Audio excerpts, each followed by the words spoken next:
ఈ పాపను ఎవరైనా చూసారమ్మా? లేదు సార్, ఈ పాప ఎవరో మాకు తెలీదు సార్. నా పాప నాకు చెప్పకుండా ఎక్కడికి వెళ్ళదు సార్.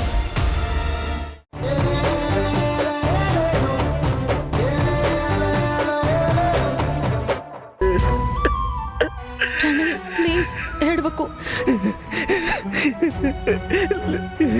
లేదు,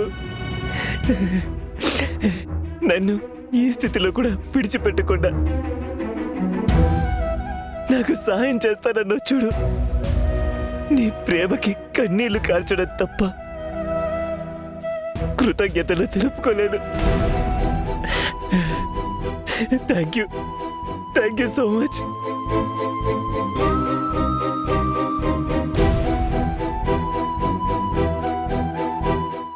ఇందు కాల్ కట్ అయిపోతుంది. ఇందు నేను కాల్ కట్ చేయాలి. నేను కాల్ కట్ చేయకపోయినా అదే కట్ అవుతుంది. ఇందు ఇందు వినపడుతుందా? కాల్ కట్ అయిపోతుంది, టైం అయిపోతుంది. ఇందు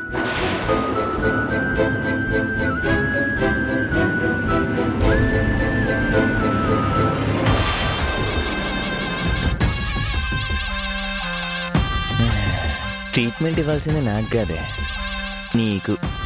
నేను మనిషిగా మారానని ఇలా చెప్తే తప్ప మీరు నమ్మరని నాకు తెలుసు. నేను బయటకొచ్చాక మీరందరూ నేను విధించబోయే శిక్ష అనుభవిస్తారు. ఎవరినే పోతాను. గంజి పోసిన అమృతంలాగా కమ్మగా ఉందనుకుంటే, బహు కమ్మగా ఉందనుకుంటే, చీచా అన్నా చిరాకు పడక దులపరించుకుని పోయేవాడు. భలే ఛాన్సులే. ఆహా, ఇల్లరికల్లో ఉన్న మజా. ఆహా, ఇల్లరికల్లో ఉన్న మజా అది అనుభవించితే గాని తెలియదులే. భలే ఛాన్సులే.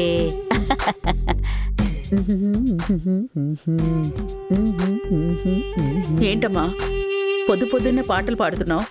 పాటలు కాదే, నా మనసులో నేను పడుతున్న పాటలు.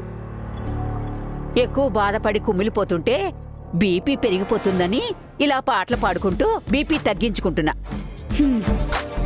నువ్విప్పుడు పాటలు పాడి బీపీ తగ్గించుకోవాల్సినంత ప్రాబ్లం ఏమొచ్చింది నీకు?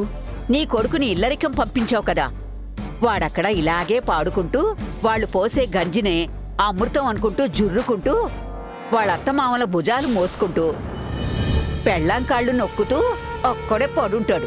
చిచి, అలా ఎందుకు పడుంటాడు?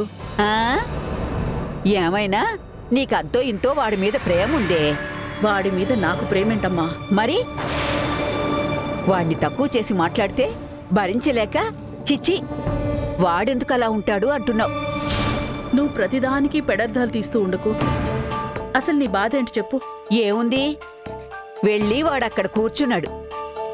కనీసం తినే టైంలో అయినా నువ్వు తిన్నావా లేదా అని ఒక ఫోన్ కాలు లేదు, ఏమీ లేదు. పూర్తిగా అక్కడే అత్తారింటికే అంకితమైపోయాడు.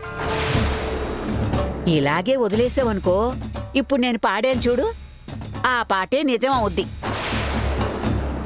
రేపో ఎల్లుండో మొత్తం సర్దుకుని అక్కడికెళ్ళి ఆ ఇంట్లో కూర్చుని కొడుకైనా నేనే, అల్లుడైనా నేనేనని ఆ రామచంద్ర సంకనెక్కి అక్కడే సెటిల్ అయిపోతాడు. ఏదో ఒకటి చేసి ముందు వాడిని ఇక్కడికొచ్చేలా చెయ్యి. నేను అదే ఆలోచిస్తూ వాడికే ఫోన్ చేద్దాం అనుకుంటున్నాను. ఈలోపు నువ్వు గుండెలు బాదుకుంటున్నావు. నేనెంత గుండెలు బాదుకున్నా నీకే అర్థం అవుద్ది. ముందు వాడికి ఫోన్ చెయ్యి, ఫోన్ చేసి పిలిపించు.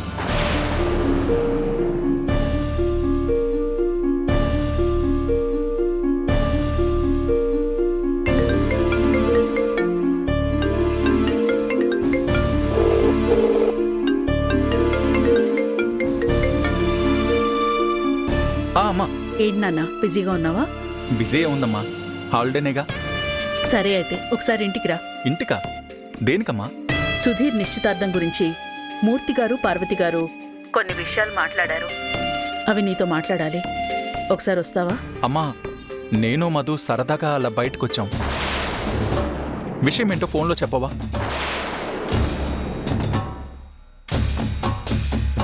అంటే ఇంటికి రావడం కుదరదా? కుదరదని కాదు, విషయం ఏంటో ఫోన్లో చెప్పొచ్చు కదా అని. ఇది పెళ్లికి సంబంధించిన విషయం. మనం కూర్చొని మాట్లాడితే బాగుంటుంది. ఫోన్లో డిస్కషన్ ఎందుకు? సరేనమ్మా, వస్తాను. ఉమ్, వస్తా అన్నాడా? ఆ, వస్తానన్నాడు. హా, ఎక్కడ రాడో అనుకున్నాను.